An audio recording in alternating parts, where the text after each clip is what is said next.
বিসমিল্লাহির রহমানির রহিম। প্রিয় রায়পুরবাসী ও আমার প্রাণপ্রিয় ব্যবসায়ীবৃন্দ, আসসালামু আলাইকুম। আমি ইব্রাহিম খান। আসন্ন 28শে জুন বণিক সমিতি নির্বাচনে আমি সভাপতি পদপ্রার্থী।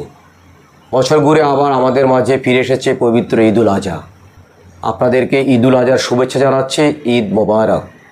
ঈদুল আজহার শিক্ষা ধারণ করে আসুন আমরা ত্যাগের মহিমায় উজ্জীবিত হয়ে দেশ ও দেশের মানুষের কল্যাণে কাজ করি। এই মহান উৎসব শুধু ধর্মীয় নয়, মানবিক মূল্যবোধ, সহানুভূতি এবং সামাজিক দায়বদ্ধতার প্রতীক। আমি বিশ্বাস করি রায়পুরের প্রতিটি ব্যবসায়ী শুধু অর্থনৈতিক উন্নয়নের সহযাত্রী নন, বরং সামাজিক দায়বদ্ধতার এক গুরুত্বপূর্ণ অংশীদারও। আল্লাহ আমাদের সবার ব্যবসা বরকত দান করুক, ঈদ বয়ে আনুক সবার জীবনে সুখ, শান্তি ও কল্যাণের বার্তা। ঈদের দিনের মতো হোক প্রতিটি দিন। সকলের সুস্বাস্থ্য ও দীর্ঘায়ু কামনা করছি। ঈদ মোবারক, ঈদ মোবারক।